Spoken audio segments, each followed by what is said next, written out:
Yep, hello everyone. Complex sentence structures for task 1, a 30-day challenge, day 3. Let's move on.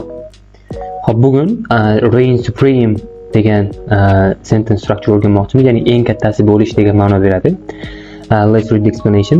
This structure is used to describe the figure that was the biggest figure over a period of time. Ya'ni izoh nima ekan? Ushbu struktura ma'lum bir vaqt oralig'ida eng katta bo'lib qolgan figurani tasvirlash uchun ishlatiladi. Misol uchun, bu grafda ko'ryapmizki, nuclear power berilgan vaqt oralig'idagi juda ham katta qismda supreme bo'lgan, ya'ni eng kattasi bo'lgan. Xuddi shu joyni tasvirlashda, ayniqsa overalllarda bugungi strukturamiz juda ham qo'l keladi. Bu grafani qaraydigan bo'lsak, tillarni o'rganish bo'yicha kelajakda ingliz tili ko'ryapmizki, reign supreme qilyapti, berilgan vaqt oralig'i davomida eng kattasi bo'lib qolyapti. Oddiygina to be the biggest degandan ko'ra to reign supreme sizda darajangizni ancha ham yuqoriga ko'taradi.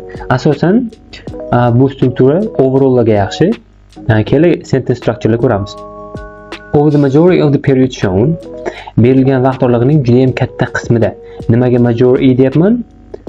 Chunki sababi ko'ryapmizki, har doim emas, ya'ni 1980 ozgina o'tgandan keyin reign supreme qilishni boshlagan, har doim emas, lekin juda ham katta qismida. Shuning uchun over the majority of the period shown deyilyapti.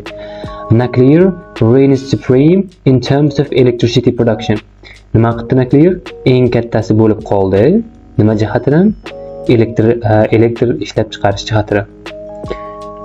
Ikkinchi gapda odamlarni ingliz tilini o'rganish kelajakka berilgan 2030-yilga berilgan projectionlar bilan birga, ya'ni bashoratlar bilan birga, according to predictionlarga qaraganda English will reign supreme, ya'ni ingliz tili eng kattasi bo'lib qolar ekan. Nima sifatida?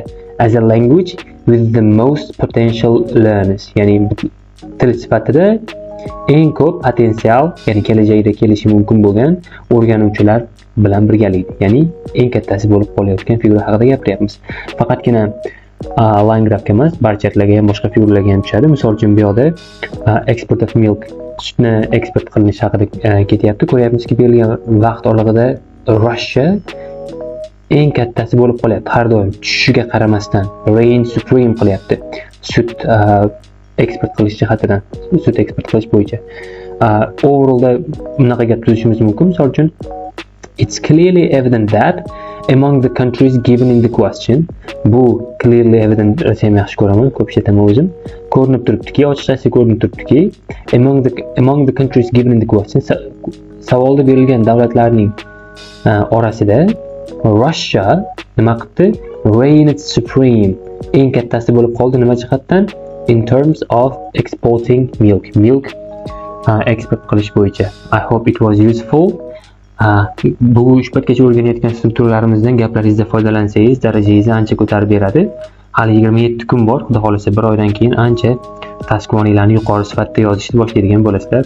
Hammaga rahmat. See you next time. Bye.